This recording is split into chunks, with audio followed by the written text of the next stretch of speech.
오늘 본문 말씀 마태복음 5장 13절로 16절 말씀입니다. 마태복음 5장 13절로 16절 말씀, 하나님의 말씀입니다. 너희는 세상의 소금이니 소금이 만일 그 맛을 잃으면 무엇으로 짜게 하리요? 후에는 아무 쓸데없어 다만 밖에 버려져 사람에게 밟힐 뿐이니라. 너희는 세상의 빛이라. 산 위에 있는 동네가 숨겨지지 못할 것이요 사람이 등불을 켜서 말 아래에 두지 아니하고 등경 위에 두나니 이름으로 집안 모든 사람에게 비치느니라. 이같이 너희의 빛이 사람 앞에 비치게 하여 그들로 너희 착한 행실을 보고 하늘에 계신 너희 아버지께 영광을 돌리게 하라. 아멘. 13절 말씀을 중심으로 말씀을 전하도록 하겠습니다. 지난주까지는 팔복에 대해서 살펴보았습니다. 팔복을 통해서 세상이 말하는 복과 주님이 말씀하신 복은 완전히 다르다는 것을 볼 수 있었습니다.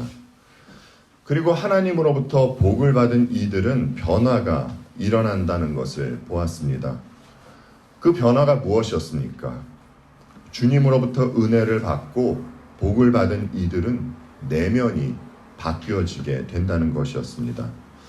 팔복에 대해서 여러분과 다시 한번 읽어보았으면 합니다. 마태복음 5장 3절로 10절 말씀 저희들 한 절씩 교독했으면 합니다. 제가 먼저 읽겠습니다. 심령이 가난한 자는 복이 있나니 천국이 그들의 것이며 애통하는 자는 복이 있나니 그들이 누구를 받을 것이며 온유한 자는 복이 있나니 그들이 땅을 기업으로 받을 것이며 의를 지키고 목마른 자는 복이 있나니 그들이 배부를 것이며 긍휼히 여기는 자는 복이 있나니 그들이 긍휼히 여김을 받을 것이며 마음이 청결한 자는 복이 있나니 그들이 하나님을 볼 것이며 화평케 하는 자는 복이 있나니 그들이 하나님의 아들이라 일컬음을 받을 것이며 의를 위하여 화평을 받은 자는 복이 있나니 천국이 그들의 것이니라. 아멘. 팔복은 심령이 가난한 자는 복이 있나니 천국이 그들의 것이며로 시작을 해서 의를 위하여 박해를 받는 자는 복이 있나니 천국이 그들의 것이며로 마무리가 되었습니다. 천국으로 시작을 해서 천국으로 끝이 났죠. 성경은 이 세상에서 살아가는 천국 백성에게는 팔복의 증상들이 나올 수밖에 없다고 하는데 심령이 가난하고 애통한 것이 왜 복이 됩니까? 의를 위해서 박해받는 것이 왜 복이 됩니까, 여러분? 왜냐하면 천국 백성은 그리스도 안에 있는 존재들이기 때문입니다.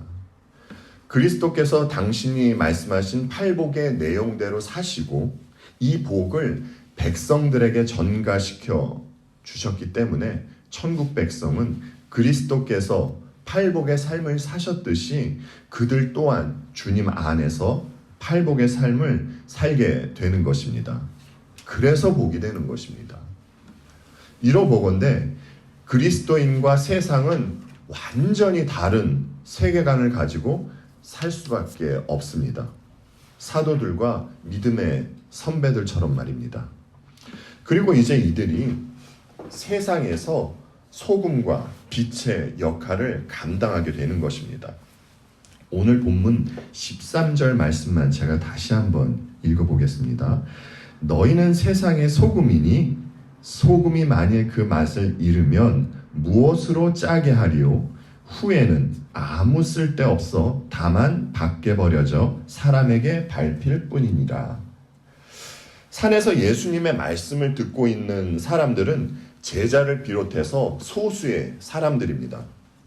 주님은 그들에게 세상에서 소금의 역할을 하게 될 것이라고 말씀을 하고 계신 것입니다. 그렇다면 주님이 말씀하신 세상은 어떤 세상입니까? 하나님과 상관없이 그렇게 살아가고 있는 세상, 하나님을 믿지 않는 전 인류를 말씀하고 계신 것입니다.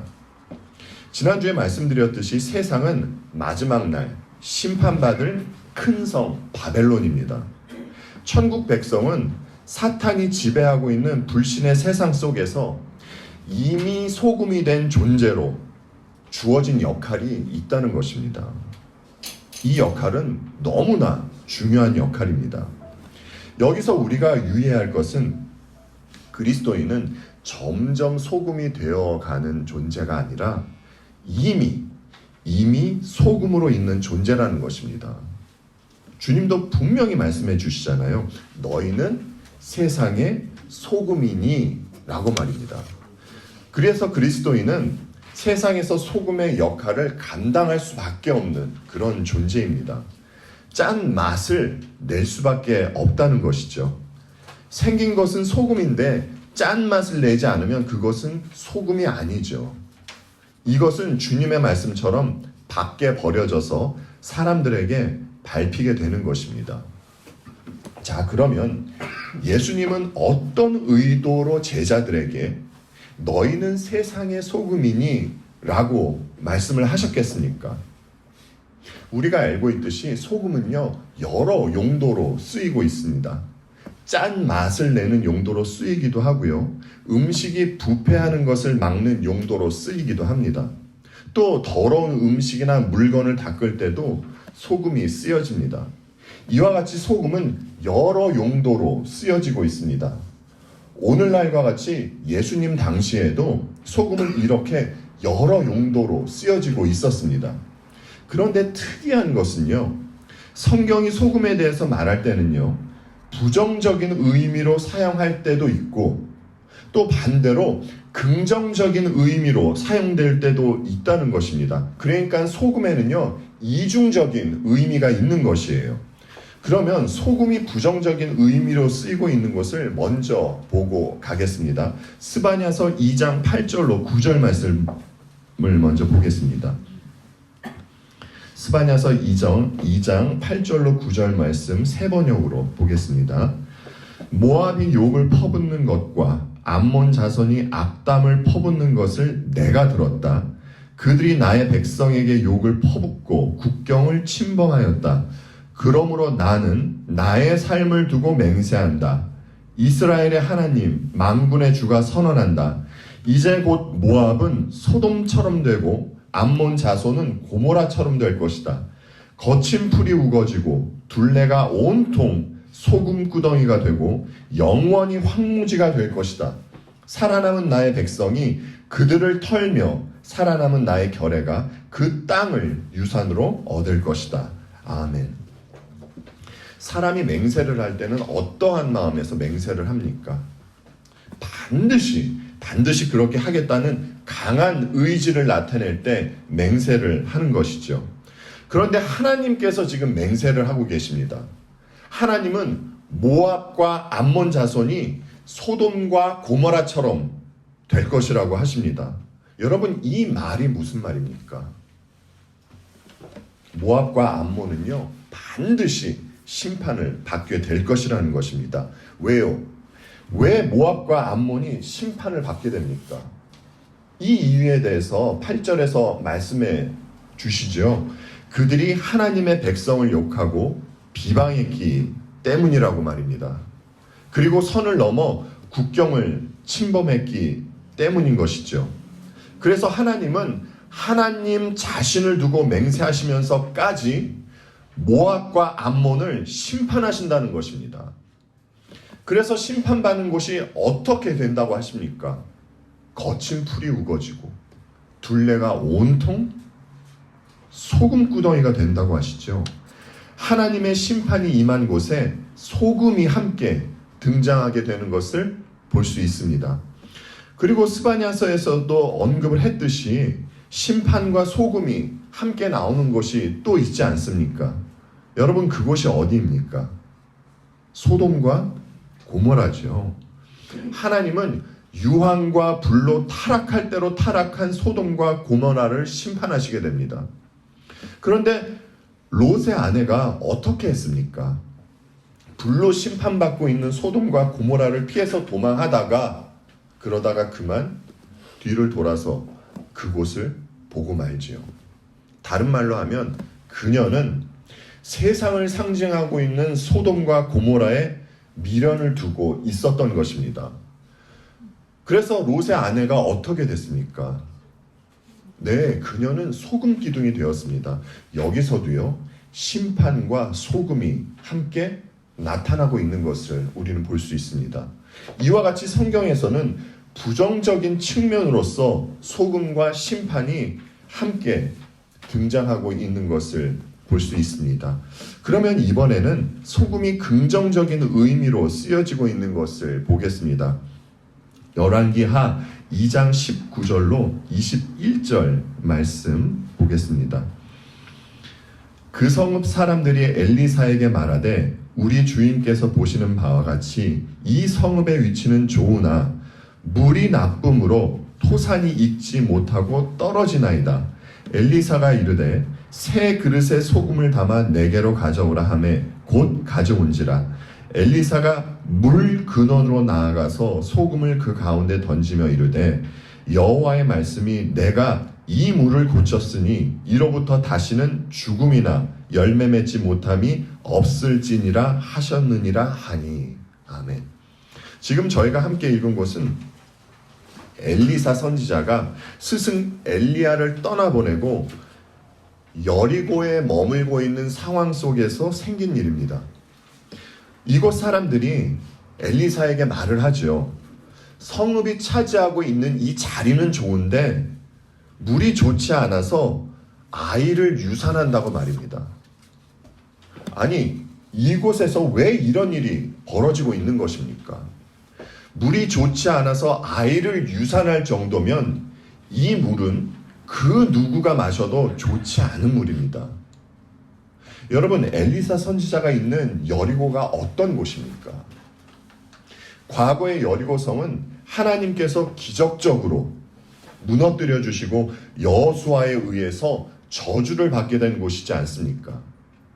여호수아가 이런 말을 했었습니다. 이 여리고성을 일으켜 다시 세우겠다고 하는 자는 주님 앞에서 저주를 받을 것이다. 성벽 기초를 놓는 자는 맏아들을 잃을 것이요 성문을 다는 자는 막내 아들을 잃을 것이다. 이렇게 여호수아가 여리고 성이 무너진 곳에서 저주의 말을 했습니다. 무서운 저주의 말이죠.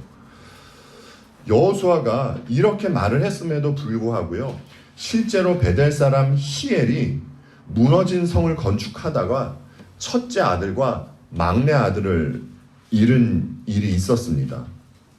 이곳은 저주받고 심판받은 곳입니다. 그런데 이런 곳에 있는 물 근원지에 엘리사가 어떤 일을 했습니까? 소금을 던지지 않았습니까? 그리고 이런 말을 하죠. 여호와의 말씀이 내가 이 물을 고쳤으니 이로부터 다시는 죽음이나 열매 맺지 못함이 없을지니라. 여러분, 그래서 앞으로 이곳에서 어떤 일이 벌어집니까? 여러분께서 너무나 잘 알고 계시듯이 예수님께서 여리고 성을 지나가시다가 누구를 만나시지 않습니까? 그가 누구입니까? 맹인 바디메오를 만나서 그의 눈을 뜨게 해주시잖아요. 그리고 예수님께서 삭개오도 이곳에서 만나주신 것입니다. 그러니까 구약에서 여호수아로 인하여 저주받은 곳이 신약에서 예수 그리스도로 인하여 구원이 일어나고 있는 것을 보여주고 있는 것입니다. 차치하고 이로 보아서 소금은 심판뿐만이 아니라 치료와 회복의 의미로도 사용되고 있다는 것을 우리는 볼 수 있습니다. 그리고 소금과 관련해서 아주 중요한 사항이 있습니다. 성경 두 곳을 함께 보겠습니다. 우선 먼저 레위기 말씀을 보겠습니다. 레위기 2장 13절 말씀입니다.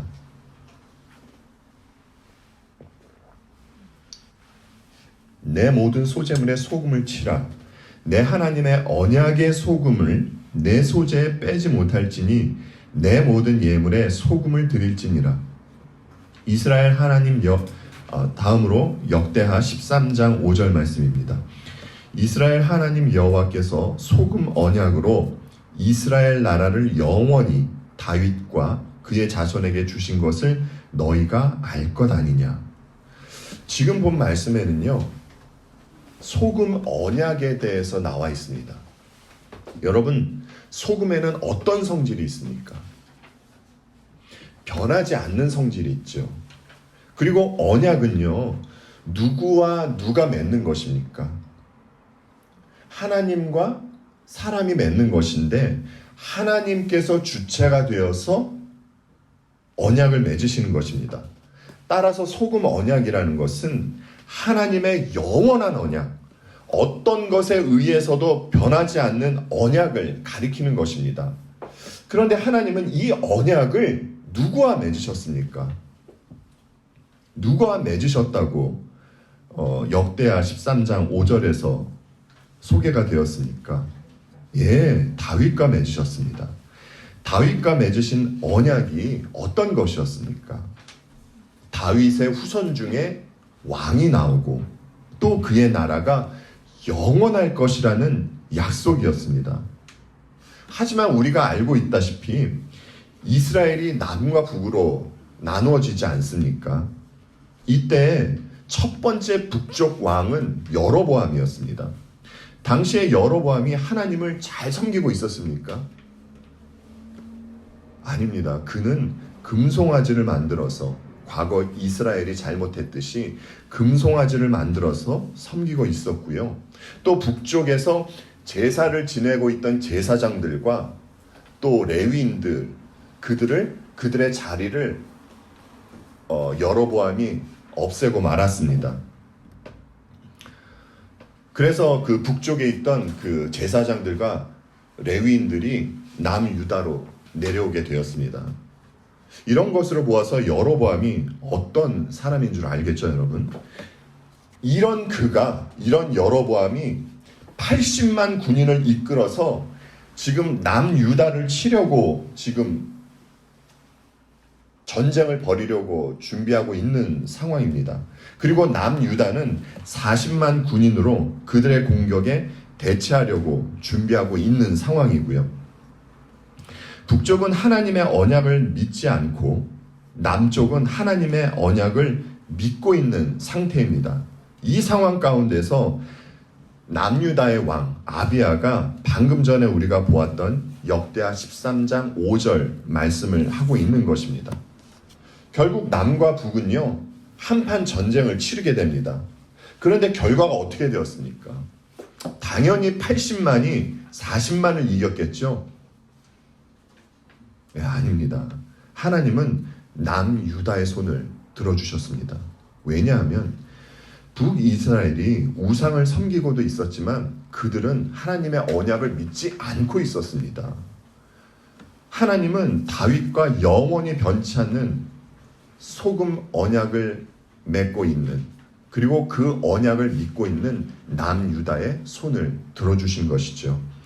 그래서 결국 변치 않는 하나님의 언약으로 인해서 이 땅에 다윗의 후손으로 예수 그리스도께서 오게 되신 것이죠. 그리고 주께서 오심으로 인해서 이 땅에 하나님 나라가 함께 도래하게 된 것입니다.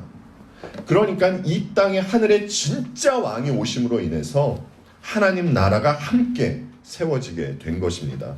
여러분, 그런데 하늘에서 오신 왕의 모습이 어땠습니까? 이사야 선지자가 어떻게 묘사를 해줬습니까? 고운 모양도 없고 풍채도 없으셨습니다.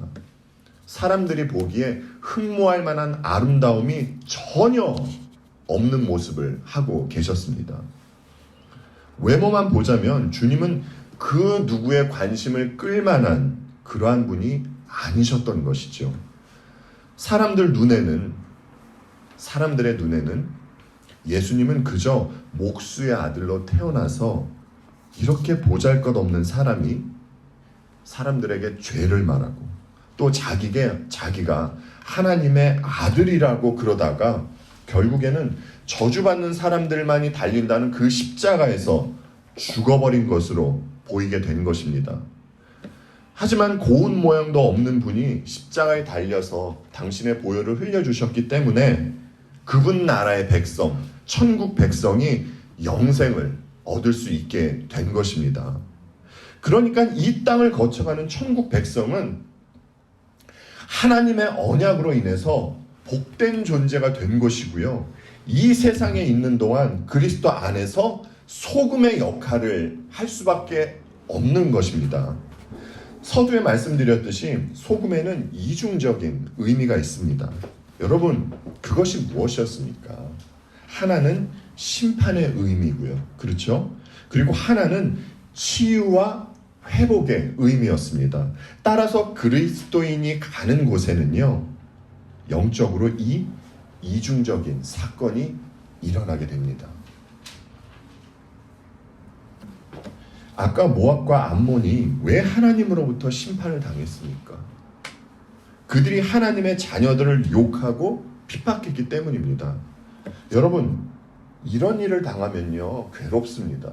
이런 일을 당하면서 좋아할 만한 사람은 아무도 없습니다. 하지만 한편으로는요, 하나님의 자녀들은 바로 이 역할을 하기 위해서 부름을 받은 것입니다. 사도 베드로의 이야기를 한번 들어보겠습니다. 베드로께서 이런 말씀을 해주셨어요. 베드로전서 2장 19절로 21절 말씀입니다. 억울하게 고난을 당하더라도 하나님을 생각하면서 괴로움을 참으면 그것은 아름다운 일입니다. 죄를 짓고 매를 맞으면서 참으면 그것이 무슨 자랑이 되겠습니까? 그러나 선을 행하다가 고난을 당하면서 참으면 그것은 하나님께서 보시기에 아름다운 일입니다. 바로 이것을 위해서 여러분은 부르심을 받았습니다. 그리스도께서는 여러분을 위하여 고난을 당하심으로써 여러분이 자기의 발자취를 따르게 하시려고 여러분에게 본을 남겨놓으셨습니다. 여러분, 누가 고난을 당하면서도 하나님만을 생각하면서 괴로움을 참았습니까? 네, 우리 주님이시죠. 주님이 행한 선이 무엇이었습니까? 고난을 참으면서 주님이 행했던 선이 무엇입니까? 복음을 전한 것입니다. 주님은 당신이 누구이시며 또 당신께서 지실 십자가를 전하셨던 것이죠. 소금의 역할을 하는 천국 백성은요, 주님 안에서 동일한 이 역할을 하게 되는 것입니다. 천국 백성은 복음을 소유한 자들입니다. 그들은 존재론적으로 선을 행할 수밖에 없는 분들입니다. 여러분, 지금 제가 도덕윤리를 이야기하는 것이 아닙니다. 그들은 복음으로 인한 믿음의 행위를 나타낼 수밖에 없는 분들입니다. 십자가를 전할 수밖에 없어요. 구원은 오직 예수 그리스도라 말미암는 것이라고 이야기할 수밖에 없습니다.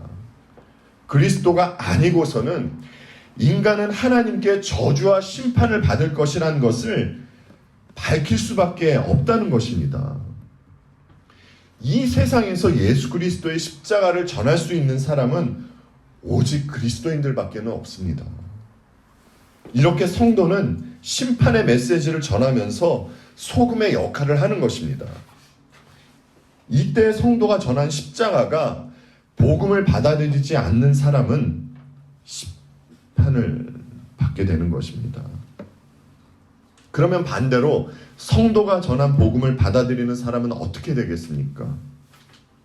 네, 그들은 심판의 자리에서 구원을 얻게 되는 것입니다. 이런 이유에서 눈에 보이지는 않아서 그렇지 그리스도인이 가는 곳에는 심판과 구원이 동시에 일어나고 있는 것입니다.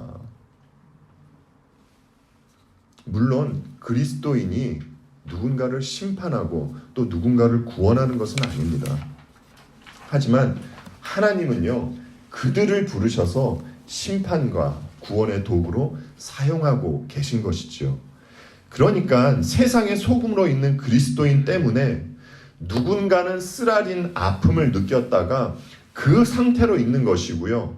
또 다른 어떤 누군가는 그 쓰라린 아픔에서 회복을 경험하기도 하는 것입니다. 그런데 여기서 우리가 중요하게 생각해 볼 사항이 있습니다. 주님은요, 여러분께서 너무나 잘 아시듯이 그 백성들 그 각자에게 맡기신 자리가 있습니다. 누구의 남편으로서, 아내로서, 또 누구의 부모와 자식으로서, 또 누구의 상사와 직원으로서, 친구로서, 교회의 일원으로서 하나님께서 맡기신 그 중요한 자리들이 있습니다. 천국 백성이라고 한다면 그들은 그 각각의 자리에서 소금의 역할을 해야 하는 것입니다. 다른 말로 하면 내 십자가, 자기 십자가를 쥐고 죄와 싸우며 그리스도를 따르는 모습을 보여야 한다는 것입니다. 다시 말씀드리지만 소금이 소금 역할을 하지 않는다면 그것은 소금으로만 보일 뿐이지 사실은 소금이 아닌 것입니다.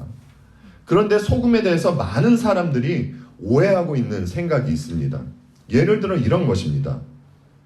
어떤 큰 단체를 만들어서 사회에 영향력을 끼치고 또 어려운 사람을 도와주는 것을 세상에서 소금이 하는 일로 생각하는 것 같습니다. 그런데 여러분, 이런 일을 하는 분들을 제가 지금 뭐라고 하는 것이 아닙니다. 근데 저희들이 그 근본을 좀 생각하자는 것입니다. 이런 일들은요, 꼭 그리스도인이 아니어도 할 수 있는 일들입니다. 그렇지 않습니까? 여러분, 큰 단체를 만들어서 그래서 그들은 여의도 광장으로 나가고 종합운동장 같은 것 그런 곳에 모여서 큰 집회를 하지 않습니까? 이것을 소금이 하는 일로 착각하는 것 같습니다. 네, 아닙니다, 여러분. 이것은요, 기독교라는 이름으로 어떤 세력을 만들어서 자기들의 의를 나타내는 것입니다. 이 방향으로 가면 사실은요, 세상과 똑같은 방향으로 가게 되는 것입니다. 소금이 하는 일은 그리스도 안에서 자기 십자가 지고 주님을 따를 때 그때 비로소 그 역할을 하게 되는 것입니다. 그래서 그리스도인이 이 소금의 역할을 잘 감당하려면 기독교의 내용을 가지고 있어야 하는 것입니다. 그렇지 않으면요, 어떨 때는 설탕처럼 보이기도 하고 또 어떨 때는 미원처럼 보이기도 했다가 자기 중심 잡지 못하고 이리저리 휘둘리게 되는 것입니다. 여러분, 어떻게 해서 그리스도인이 세상에서 소금의 역할을 하는 존재가 되었습니까? 자신들이 원해서 그런 존재가 되었습니까? 사람은 스스로 소금과 같은 존재가 될 수가 없습니다. 그들은 이미 세상에서 소금의 역할을 하신 우리 주님 예수 그리스도 안에 있는 존재이기 때문에 그들은 소금의 역할을 하는 존재가 된 것입니다. 그들이 가는 곳에는 영적인 심판과 구원이 일어난다고 말씀을 드렸죠. 그러면 소금의 역할을 하는 그들 자신에게는 어떤 일이 일어나겠습니까? 소금을 역할을 하는 그들 자신에게는요.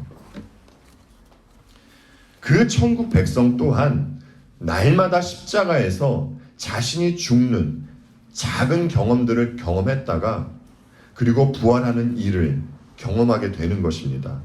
자기 자신이 죽지 않고는요, 절대 그리스도인이 될 수 없습니다.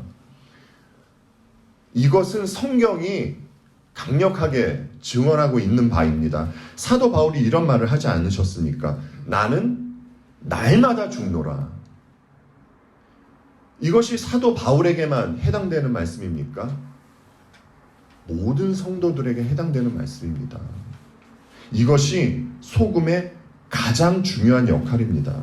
소금의 맛을 내기 위해서는요, 자신이 내가 소멸되는 경험을 해야 하는 것입니다.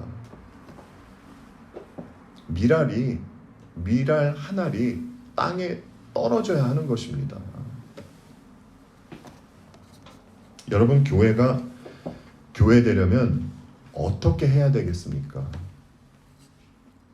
그리스도를 머리로 한 지체들이 사도 바울과 같이 나는 날마다 죽노라 라는 고백을 하는 이들이 모여야 하는 것입니다. 자기 의, 자기 자랑, 이런 것 하는 사람들로 모인 곳이 교회라면, 여러분, 그런 곳이 교회라면 그곳이 어떻게 되겠습니까? 머리이신 주님께 절대 순종하지 않겠죠. 그리고 교회의 본질에서 벗어나서 종교 행위를 하는 기관 혹은 여타의 사회 단체처럼 그렇게 될 것입니다. 자, 그러면 저와 여러분이 주께서 말씀하신 이 세상의 소금이라면 이런 모습이 나오도록 힘써야 할 것입니다. 골로새서 4장 5절로 6절 말씀 함께 보겠습니다. 골로새서 4장 5절로 6절 말씀입니다. 외인에게 대해서는 지혜로 행하여 세월을 아끼라.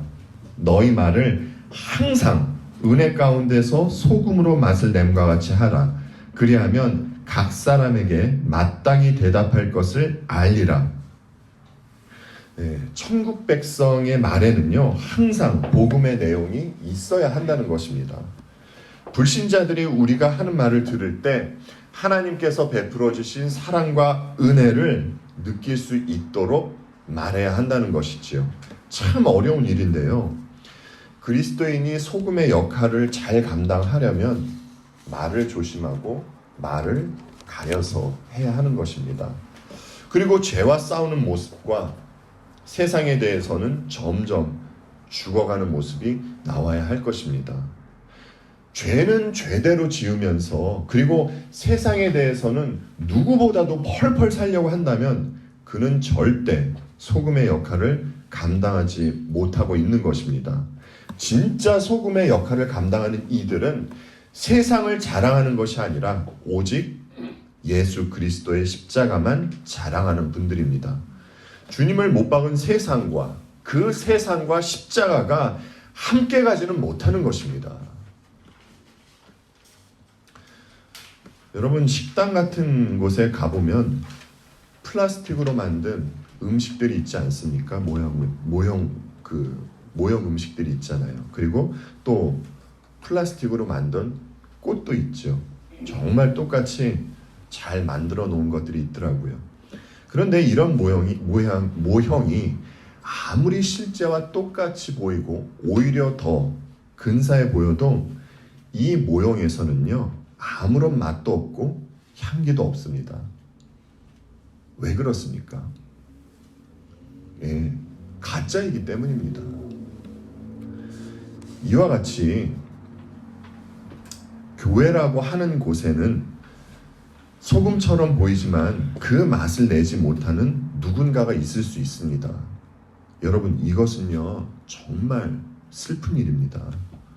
우리가 세상의 소금이라면 소금으로서의 맛을 낼 수밖에 없습니다. 어떻게 말입니까? 세상이 말하는 도덕, 윤리를 지키면서 이런 맛을 내나요? 물론 도덕, 윤리는요, 지켜야 하는 것입니다. 도덕적으로 부패하면서 복음을 말한다는 것은, 우리 주님 예수 그리스도의 공로를 말한다는 것은 말이 되지 않는 것입니다. 우리가 세상에서 소금의 맛을 내려면 아까도 말씀드렸듯이 내 십자가, 자기 십자가 지고 주께서 가신 길을 따라가야 하는 것입니다. 여러분께서 복음을 전해보셔서 아시잖아요. 사람들은요, 복음을 기꺼이 받아들이지 않습니다. 왜요? 왜 사람들이 기쁜 소식을 기꺼이 받아들이지 않습니까? 기쁜 소식임에도 불구하고요. 왜 받아들이지 않는 것이죠? 복음은 우선적으로는요, 사람을 아프게 하기 때문입니다. 그리스도 안에서 소금의 역할을 하는 분들은 세상을 아프게 합니다. 죄의 이야기를 하지 않을 수 없기 때문이에요. 죄의 이야기를 하지 않고 어떻게 복음을 전합니까, 여러분? 복음이 되려면 죄인이 죄인이라는 것을 받아들여야지 그때 비로소 복음이 되는 것입니다. 그래서 그리스도인들이 세상으로부터 그리 환영받지 못하는 것입니다. 성도 여러분, 그럼에도 불구하고요, 우리가 소금의 역할을 감당하는 것은 이미 하늘의 참된 복을 받은 천국 백성이라는 이 사실 때문입니다. 그리고 우리로 인해서 분명히 우리 주님 예수 그리스도께로 돌아오는 분들이 있을 것이고, 이분들과 함께 우리 주님께 찬양하는 날이 오게 될 것이기 때문인 것이죠. 그렇다면 이 세상에서 우리에게 맡겨진 이 소금의 역할이 얼마나 중요한 것입니까? 그리고 얼마나 영광된 역할입니까? 우리 모두 다 예수 그리스도의 십자가를 바라보며 이 역할을 잘 감당해 나아가는 우리 모두가 되기를 바라며 오늘의 말씀을 마치도록 하겠습니다. 기도하겠습니다.